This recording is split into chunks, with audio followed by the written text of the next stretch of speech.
Lambo's Water Sports for another episode with the big brother. Today we'll be talking about Notre Dame Fighting Irish versus NC State. It is one of the biggest primetime games of the week, along with Texas and Alabama. Notre Dame Fighting Irish start off on 2-0. Sam Hartman has had 6 touchdown passes, 445 yards, and no picks. Very excellent. I think he's only had about 8 or 10 incompletions in 2 games. Aldrich Estime, right very excellent. The running backs, very good at the running back spot. Very excellent. Marcus Freeman in his second year. We've seen Notre Dame play the garbage team. We see them play Tennessee State and Navy. But it's time to play some real competition. NC State has quarterback transfer Brendan Armstrong from UVA, as their other quarterback, I think, went to Kentucky. So different quarterbacks. NC State was somewhat, I wouldn't say a powerhouse. They were a consistent team. Last year, they weren't good. Give me your thoughts on this game between NC State and Notre Dame. Yeah. So this might be a little bias on my part, but I really don't think this is going to be close. And I am kind of leaning towards it being on the QB a little bit. Now, he had a great game last week on the ground, 99 yards, like 5 yards a carry and 2 touchdowns. So that's awesome. But he's just okay in the air. And that's how he was at UVA as well. I watched it multiple times. I was there in person watching it. I just don't really think he's got it. And I mean, he's an athlete. Don't get me wrong. He's going to make plays.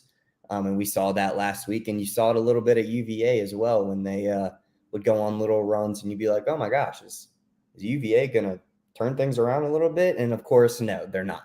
Okay, they're not. So, obviously, Sam Hartman's been playing out of his mind, 83%.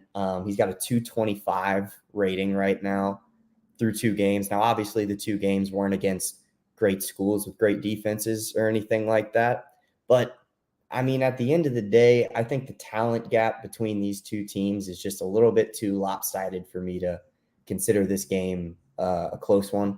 I think Notre Dame's going to win it pretty comfortably, maybe 2 scores.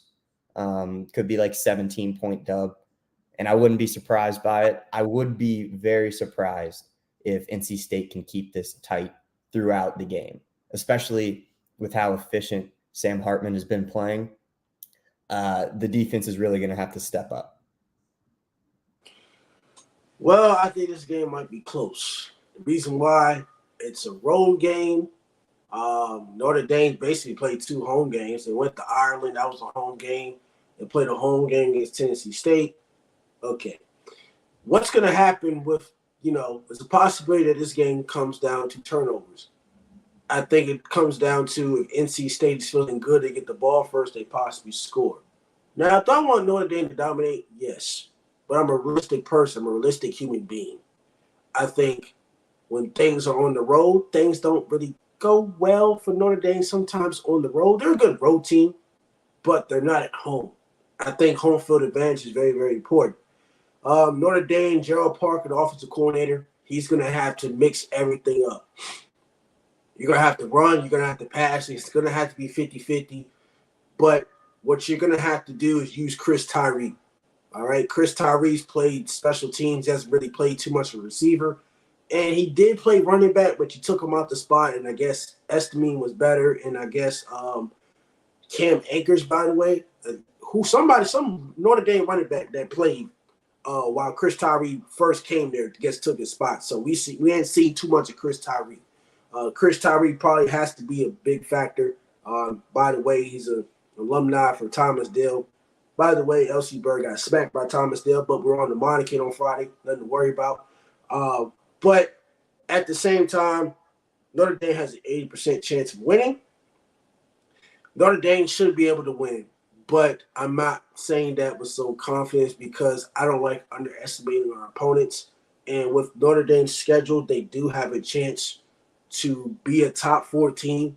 despite Clemson dropping down 14 or 15 spots, despite LSU dropping down 9 spots. They're number 10 right now. So they have a chance to get in the top 5. They have a chance to get in the top 4. This is a game where Marcus Freeman is telling his team, please pay attention to detail. Pay attention to detail. That starts on the defense, the offensive side, and definitely the special team. This game is going to come down to defense and special teams. It's going to come down to blocking. I think Notre Dame is going to run the ball very effective.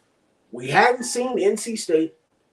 They're 1-0, but don't be surprised if NC State comes out with some shockers, and I might be concerned by all the way until the fourth quarter. So Notre Dame is going to win. I got them winning by 10 points. Do you have any last input or insights on this game?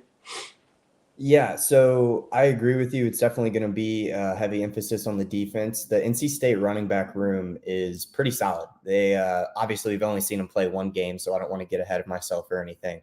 But their top 3 or 4 rushers, I think, are all over 4.5 yards a carry, and that's including Armstrong. He had, I think, like 5.5 yards a carry, had 99 yards and 2 touchdowns, like I said. But the running backs behind him as well, one had like 4.7, another one had like 7 point something a carry.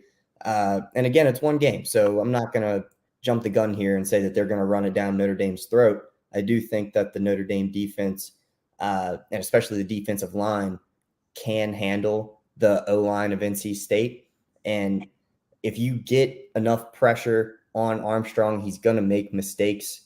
The Virginia Tech defensive line has not been great in the past few years, and I saw that D-line impact him in his decision-making just from, hurry up, making him hurry up. And obviously the talent gap between the VT D-line and the Notre Dame D-line, as much as I hate to admit it, is pretty wide. So I do think that it starts on defense. I don't expect Sam Hartman to really fall off any cliff with the efficiency that he's been playing with in these first 2 weeks, even though they're a little bit lesser opponents, but he's still a dog. He's still a top 5, pretty sure all time in passing yards in the NCAA for a reason. And he was playing NC State every year, if not every other year at Wake Forest. So it's not anything that he hasn't seen before. And the only thing that's really changed is he's got more talent around him than he did before. At 10 points, I think, is generous to NC State. 14, 17 points is what I'm seeing. Well, that's it for the episode of Lambeau's World of Sports. This game will be tuned in at 12 o'clock on ABC.